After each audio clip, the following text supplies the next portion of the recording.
안녕하세요. 책 읽는 헬레네입니다.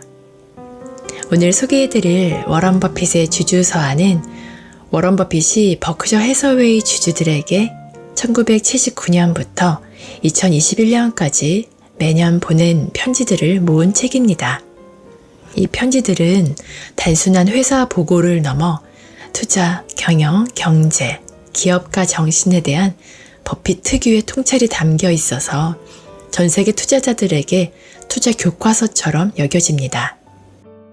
워런 버핏은 1998년 버크셔 해서웨이 주주총회에서 당신처럼 투자를 잘하려면 어떤 책을 읽어야 하나요? 질문을 받고서 이렇게 답했습니다. 무엇보다 주주 서한부터 읽기를 권합니다. 다른 어떤 글보다 저의 철학을 이해하는 데 도움이 될 것입니다. 2000년에도 같은 질문이 나오자 저의 투자 철학을 대변하는 책을 단 한 권만 꼽자면 제 글을 가공 없이 그대로 옮기면서 일목요연하게 정리한 로렌스 커닝햄의 책이라며 이 책에 실린 수십 년간의 주주 서한이야말로 제 투자 철학의 정수라고 다시 한번 공식 인정했습니다. 그럼 주주 서한에서 워런 버핏이 강조한 7가지 핵심 원칙을 함께 살펴보겠습니다.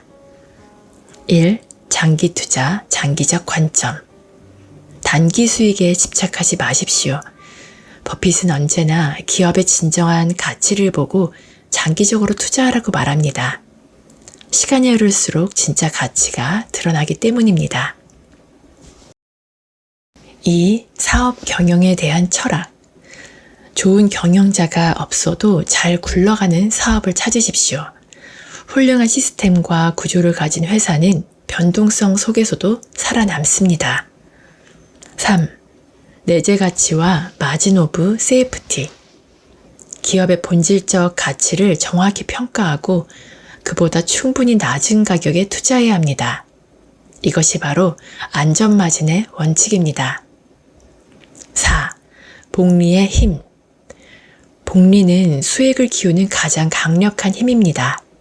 작은 이익이 다시 이익을 낳고 그 이익이 또 다른 이익을 만들 때 시간이 우리의 가장 강력한 편이 됩니다.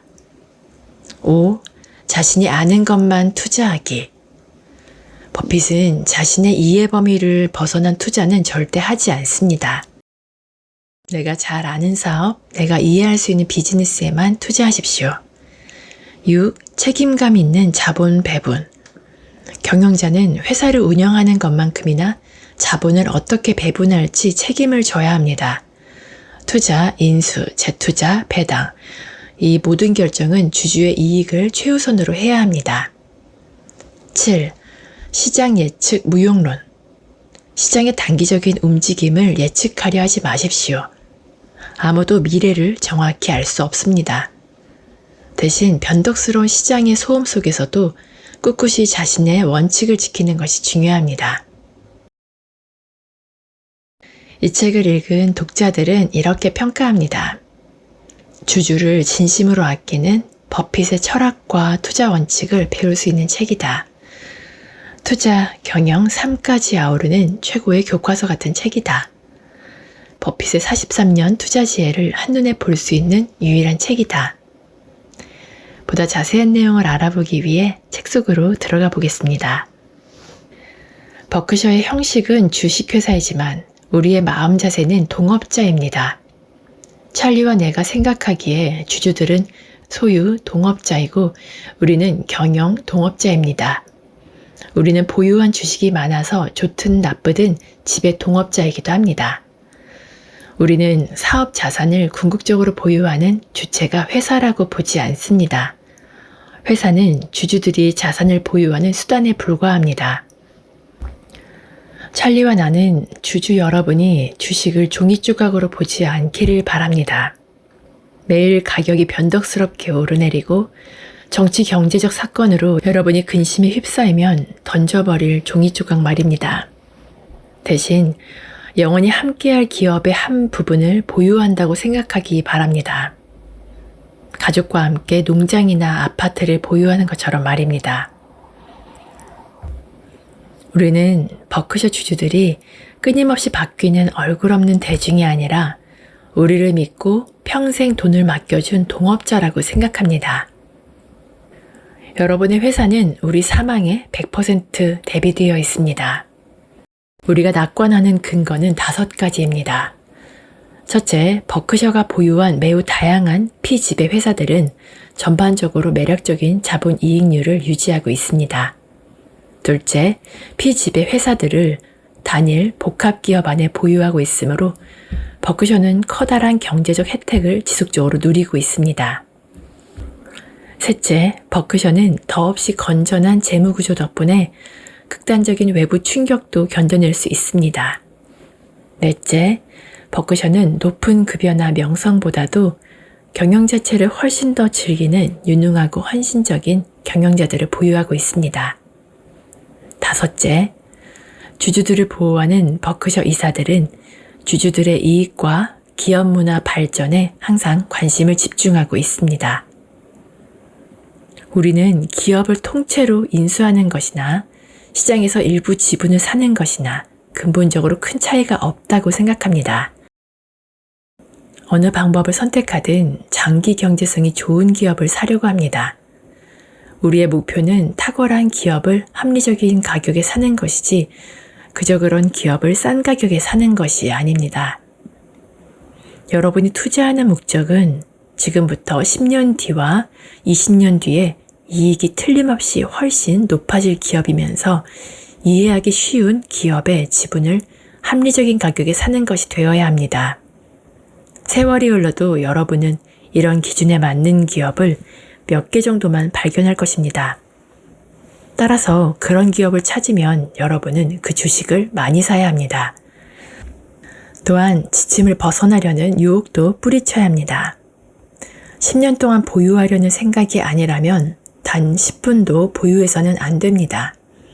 장기간 이익이 꾸준히 증가하는 기업으로 포트폴리오를 구성하십시오. 그러면 포트폴리오의 평가액도 장기간 꾸준히 증가할 것입니다.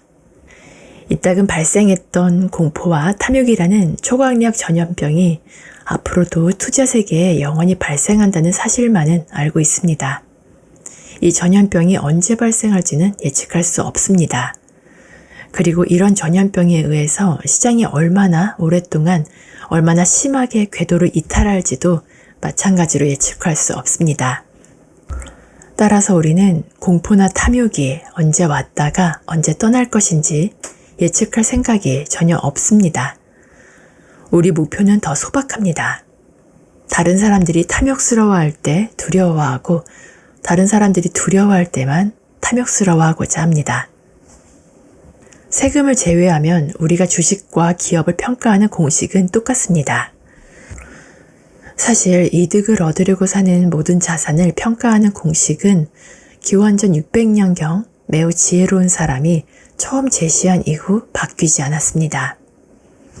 그 말을 한 사람은 이솝이며 다소 불완전하지만 지금까지 전해지는 그의 투자 통찰은 손 안에 새 한 마리가 숲속에 새 2마리보다 낫다입니다. 이 원칙을 지키려면 3가지 질문에 답해야 합니다. 1. 숲속에 실제로 새가 있는지 어떻게 확신하는가? 2. 새가 언제 몇 마리 나타날 것인가? 3. 무위험, 이자율은 얼마인가? 이 3가지 질문에 답할 수 있으면 숲의 최대 가치를 알 수 있습니다. 아울러 지금 손 안에 있는 새 몇 마리와 바꿀 것인지도 알 수 있습니다. 물론 문자 그대로 새로만 생각하지는 마십시오. 돈으로 생각하십시오. GAAP 기준이든 아니든 보고자료는 재무지표를 이해하는 사람들에게 다음 3가지 핵심 질문에 답을 주어야 합니다. 1. 이 회사의 가치가 대략 얼마나 되는가? 2. 미래의 부채를 상환할 능력이 얼마나 되는가? 3. 지금까지 실적으로 볼 때 경영자의 성과가 어느 수준인가? GAAP의 최소 기준만 지키는 보고자료로는 대개 이런 질문에 대한 답을 찾기가 어렵거나 불가능합니다. 기업의 세계는 너무도 복잡하여 한 종류의 원칙만으로는 모든 기업의 경제 현실을 효과적으로 파악할 수 없기 때문입니다. 특히 버크셔처럼 매우 다양한 사업을 영위하는 기업은 더욱 그렇습니다. 워런 버핏이 지난 60년간 이끌어온 버크셔에서 올해 말 은퇴한다고 발표를 하며 그의 일대기가 다시 주목받고 있는데요. 그의 투자 철학을 참고했던 분들이라면 아쉬운 소식이 아닐 수 없을 것입니다. 기회가 되신다면 책을 직접 읽어보셔서 여러분도 워런 버핏처럼 성공적인 투자를 이어나가시길 바랍니다. 지금까지 책 읽는 헬레네였습니다. 구독, 좋아요, 공유 눌러주시면 감사해요. 하루 마무리 잘 하시고 다음에 또 만나요.